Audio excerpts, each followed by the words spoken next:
Frater Magog, ele nasce lá em 2014, né, dentro de o que a gente chama de ordens iniciáticas, tá? E aí nasce ali o Frater Magog e, por fim, já faz um tempo que eu levo esse nome. Antes do Frater Magog, eu era conhecido por outros pseudônimos.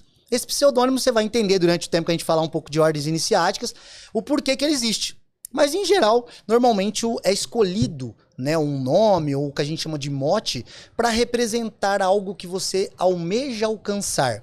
Ou ele pode ser um acróstico de algumas letras que signifique algo para você. Mas você que escolhe ou alguém escolhe para você? Você escolhe. Em algumas escolas lhe é dado, tá? Tá. Então você será conhecido, te batiza como nome X, Certo. tá? Então, dentro de algumas escolas iniciáticas, tá? O conceito de frater, que deu origem à palavra fraternidade, nada mais é do que em latim do que irmão. Então, fraternidade, irmandade, né? Já pro feminino, soror, sororidade, né? É a irmandade aí entre as mulheres, entende? Então, Frater Magog nada mais é do que irmão Magog. Mas se chamar de Leandro, Legal. Charlão, como é o pessoal lá da minha Charlão? cidade, Charlão, né? não. Porque agora... E aí... Fica à vontade e aí eu vou te explicando o porquê, como é que nasceu isso tudo. E Magog, então, já que a gente entendeu Frater, da onde vem Magog? Tá, o Magog foi um período da minha vida que eu iniciei numa ordem, né, que tem uma base alemã, tá bom? De 1926, chamado Ordo Saturni, e lá eu tinha que escolher um mote mágico, um nome, tá? Um pseudônimo. Hoje já não é mais esse, mas no início foi esse nome que eu escolhi dentro da ordem. Isso foi em 2014. E ali eu adotei como Frater Magog.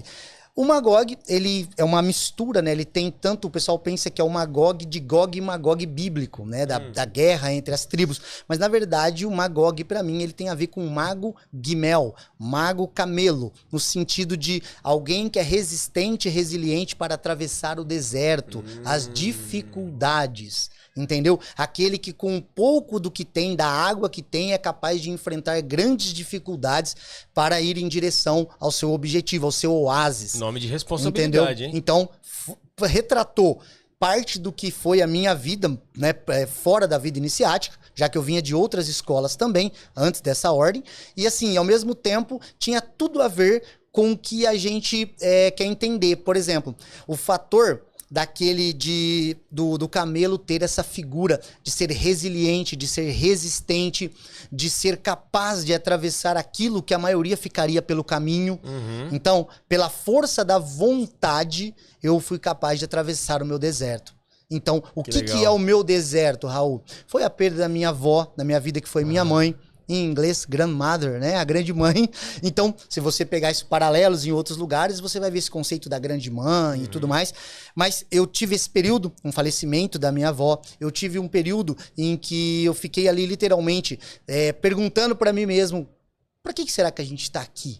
De onde que eu vim? O que eu tô fazendo? E se eu tô fazendo, será que eu tô fazendo algo realmente que tem algum sentido? Ou será que se eu morresse hoje, na segunda-feira, na quarta, discutiria um chopp da sexta? Então, qual é o meu legado para a humanidade? Então, o Magog nasceu exatamente dessas confabulações e pensamentos desse período da minha vida. Entende? E você citou sobre a sua avó. Você tem sua mãe viva? Tem minha mãe viva, não tem meu pai é falecido, né? Então tem meu padrasto, minha mãe. Tá, mas a sua assim, avó é alguém que representou muito pelo minha que mãe você me teve muito jovem, né? Minha mãe ficou grávida de mim, tinha 13 anos de idade. 13? Muito nova. Meu pai tinha 16 anos. Nossa. Então, assim, meu pai acabou deixando e a minha mãe, trabalhando sempre, quem ficava aos cuidados em geral era minha avó. Então, até na fase adulta, né? Próximo da fase adulta, 17, 18 anos, eu ainda estava com a minha avó.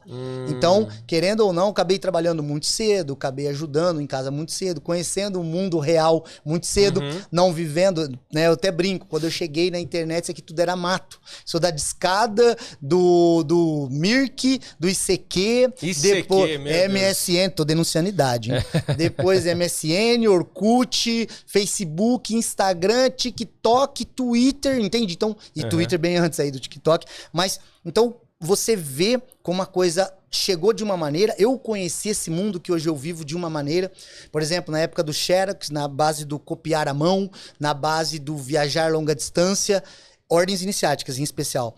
Então, tipo assim, eu conheci desta maneira. Hoje, você tem um acesso, Raul, muito mais tranquilo. Hoje você consegue um livro em inglês baixando um PDF. Sim. Então, cara, para você conseguir importar isso lá para os meados dos anos 2000, 2001, você tinha o KD, lembra? O KD, o Yahoo, aqueles procuram Alta Vista. E aí você ficava vendo uma página toda tudo estronchada, em flash. Escaneada. E assim que você tomava ciência. Quando não, um livro ou outro traduzido para o português, muito material só em inglês. Então, quando eu tomei contato com o Telemann, por exemplo, na figura de Aleister Crowley, que nós vamos poder falar também. Que, aliás, um beijo e abraço pro Guto, que tá assistindo Pro Guto, a gente. do Telemann Magic, um cara fantástico também. O Guto consegue mesclar tanto conhecimento oculto com bom humor. E eu digo, se você for um cara muito foda, mas não tiver um bom humor, não tiver o senso de humor, possivelmente você seja burro. Então, possivelmente. Entende? Então, e assim, pra mim foi essa entrada, sabe? Foi um período da minha vida em que eu realmente percebi o quanto que a nossa vivência, a nossa vida é efêmera, né? No sentido de, cara, o que eu tô fazendo aqui? Qual a minha diferença entre um cachorro que sabe que tem uma ração e uma água e passa ali um afago e ele tá bem? Isso com quantos anos? Eu comecei muito cedo nesse meio. Que você sentiu isso, eu tô dizendo, o razão. Esses choques de consciência por volta de 18, 19 anos. Que foi quando eu fui pro movimento gnóstico. Lá em Campo Grande, que era um outro período da minha vida. Depois fui conhecer Namork e outras ordens iniciáticas.